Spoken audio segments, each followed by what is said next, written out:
muslim yang dirahmati Allah, suatu ketika Rasulullah SAW didatangi oleh seorang laki-laki.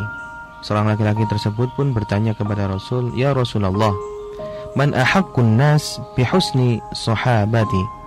Wahai Rasul, siapakah orang yang paling berhak untuk aku perlakukan dia dengan perlakuan yang terbaik? Maka ketika Rasulullah ditanya oleh seorang pemuda pertanyaan ini, Rasul pun menjawab dengan jawaban yang sangat sederhana dan simpel, yaitu ummuka. Kemudian tidak puas pertanyaan si seorang laki-laki ini, bertanya lagi, qal tsumma man? Kemudian siapa lagi ya Rasul? Rasul pun masih menjawab, ummuka, ibumu, dan bertanya yang ketiga kali, qal tsumma man? Terus siapa lagi ya Rasul? Qala ummuka, ibumu. Dan terakhir si sahabat ini pun bertanya lagi, tsumma man? Dan Rasul menjawab yang akhir, qala abuka, bapakmu. Hadis muttafaqun alaih. Pendengar muslim yang dirahmati Allah, hadis ini sangat masyhur. Hadis ini sering kita dengarkan, yaitu jawaban Rasul ketika mengulangi kata ibu 3 kali, menunjukkan bahwasanya orang yang paling kita hormati dan orang yang paling kita perlakukan dengan sangat baik adalah ibu kita, dan yang selanjutnya adalah bapak kita. Mengapa hal tersebut Rasul menyampaikan seorang ibu lebih utama dibandingkan seorang bapak? Dalam surat Luqman ayat 14, Allah SWT memberikan sebuah gambaran bagaimana susah payahnya seorang ibu melahirkan seorang anak. Wa wasainal insana biwalidayhi hamalathu ummuhu wahnan ala wahnin wa fisaluhu fi 'amaini an ishkur li wa liwalidayk ilayyal masir. Dan kami berikan wasiat kepada para manusia tentang bagaimana orang tuanya, khususnya ibunya. Hamalathu ummuhu wahnan ala wahnin, yaitu ketika seorang ibu ini mengandungnya dengan sangat susah payah. Bisa dibayangkan, kita membawa beban berat sekitar 3-4 kilo, dan itu kita bawa setiap harinya 24 jam selama 9 bulan. Bagaimana rasanya? Tentu sangat berat dan sangat membebani sekali. Lah inilah yang dirasakan oleh seorang ibu ketika ia harus membawa beban yang lebih dari tubuhnya, yaitu sekitar 3 dan 4 kilo, dan itu terjadi 24 jam selama 9 bulan. Bahkan tidak hanya membawa, si ibu ini harus betul-betul menjaga dan merawat, sehingga diharapkan anak yang dilahirkan adalah anak yang sehat, anak yang sempurna. Oleh karena itu di akhir ayat Allah pun memerintahkan kepada kita, usykurli, maka terima kasihlah kepadaku, maka bersyukurlah kepadaku, wali walidayka, dan berterima kasih yang kedua adalah berterima kasihlah engkau kepada kedua orang tuamu, khususnya ibumu. Pendengar muslim yang dirahmati oleh Allah, inilah yang menyebabkan Rasulullah kemudian menjadikan ibu ini sebagai sosok yang paling dan harus lebih baik, dan harus yang kita betul-betul pergauli dengan baik, bahkan kita muliakan. Dan setelah itu seorang bapak. Dan yang kedua adalah mengapa kita harus berbakti kepada orang tua. Dalam Al-Quran Allah SWT memberikan 5 ayat ataupun 5 kali sosok orang tua itu disandingkan bersama ibadah kepada Allah. Kita bayangkan, orang tua disandingkan dengan perintah beribadah kepada Allah, maka tentu posisi orang tua ini sangat mulia karena disandingkan dengan ibadah kepada Allah. Dan yang paling masyhur sering kita temukan yaitu dalam surat Al-Isra ayat 23. Wa qadara rabbuka alla ta'budu illa iyyahu wa bil walidaini ihsana. Imma yablughanna 'indakal kibara ahaduhuma aw kilahuma fala taqul lahumu uffin wa la tanharhuma wa qul lahumu qawlan karima. Yaitu bagaimana Allah SWT memerintahkan kepada kita, wa qadara rabbuka alla ta'budu illa iyyahu, yaitu janganlah engkau menyembah kecuali menyembah kepada Allah. Wa bil walidain ihsana, dan setelah perintah yang pertama kewajiban seorang manusia beribadah, maka kewajiban yang kedua adalah wa bil walidain ihsana, yaitu berbakti kepada orang tua. Apakah ada pengecualian ketika kita harus berbakti kepada orang tua, yang orang tua ini malah menyuruh kita untuk beribadah kepada selain Allah, atau menyuruh kepada kita untuk maksiat? Namun sebelumnya saya akan memberikan sebuah kisah seorang sahabat yang menjadi sebab turunnya ayat selanjutnya, yaitu wa in jahadaka ala alla tusyrika bika syai'an alla wa in jahadaka ala alla tusyrika bika syai'an fala tuti'huma wa sahibhuma. Ya. Ini adalah seorang sahabat yang ketika itu sahabat ini sudah masuk Islam, ya.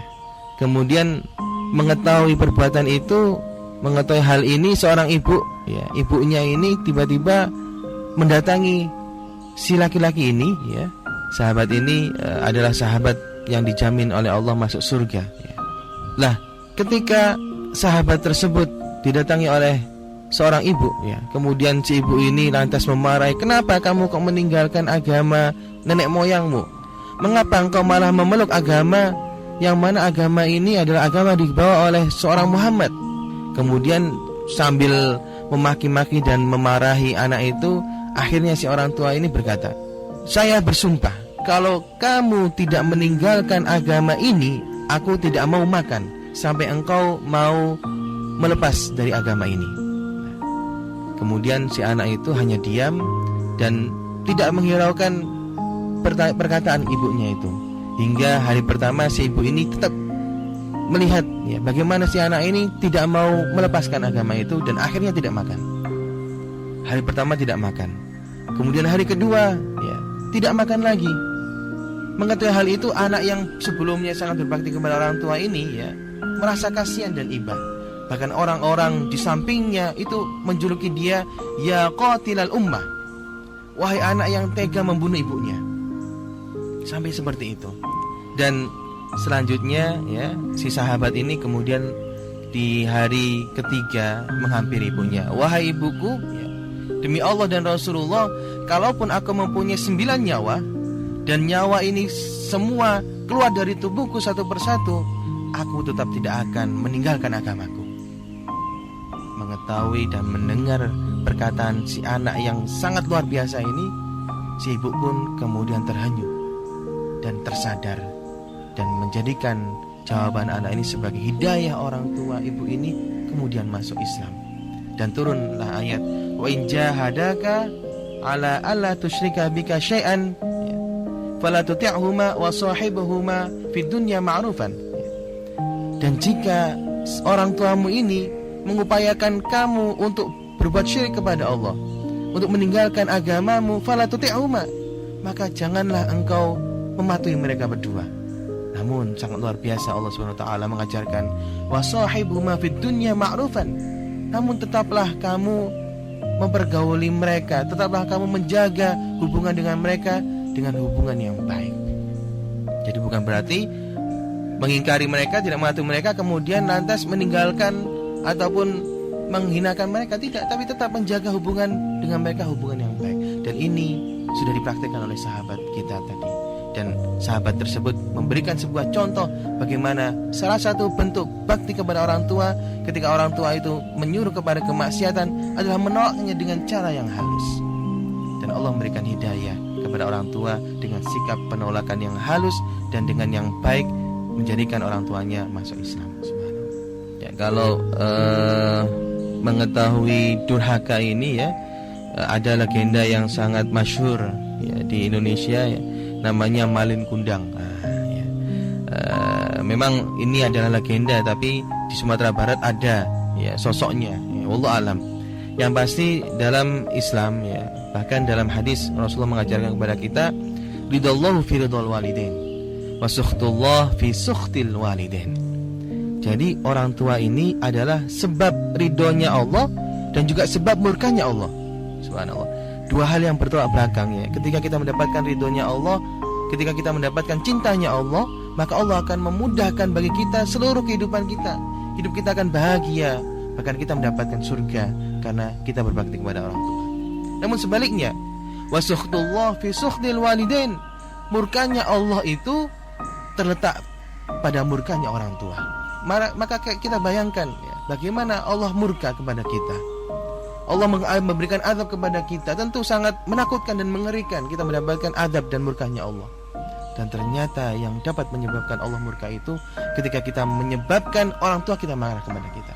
Dan ini sangat luar biasa dampaknya, karena Allah langsung yang memberikan murka kepada kita dan memberikan azab itu. Oleh karena itu dalam surat Al-Isra ya, Allah mengajarkan kepada kita khususnya ketika orang tua kita sudah lanjut usia. Ini adalah bukti bagaimana kita berbakti kepada orang tua, yaitu ketika orang tua kita sudah lanjut usia. Maka saat-saat lanjut usia inilah saat-saat di mana orang tua itu kembali kepada fase anak-anak, fase yang membutuhkan banyak perhatian, fase sangat sensitif ya, ketika usia orang tua kita bertambah lanjut ya. Oleh karena itu Allah mengajarkan kepada kita ya, ketika orang tua kita sudah lanjut usia ya, imma yablughanna indakal kibaru ahaduhuma aw kilahuma. Yang pertama adalah fala taqul lahumā uffin. Yang kedua adalah wala tanharhuma wa qul lahumā qawlan karim. Ada 3 hal yang harus kita lakukan baik ketika orang tua kita berada di usia yang sangat tua ataupun saat ini sebagai anak ya. Yang pertama adalah fala taqul lahumā uffin. Janganlah sampai kita berkata ya. Berkata maksudnya apa? Kita jangan sampai menolak apa yang orang tua kita perintahkan selama itu menunjukkan kepada kebaikan. Yang kedua adalah ya, fala taqul lahumā uffin wala tanharhuma, yaitu janganlah tanhar ya. Tanhar ini adalah al-idza bil amal, yaitu menyakiti dengan sikap. Misal sikap kita acuh kepada orang tua, sikap kita yang menimbulkan rasa sensitif kepada orang tua. Dan yang terakhir adalah kita harus menjaga adab kepada orang tua, karena inilah bentuk berbakti kita kepada orang tua, yaitu menjaga hubungan kita dengan perkataan yang baik, adab yang baik, jangan membuat orang tua murka, dan insyaallah ridho Allah bersama kita manakala kita membuat orang tua ridho kepada kita.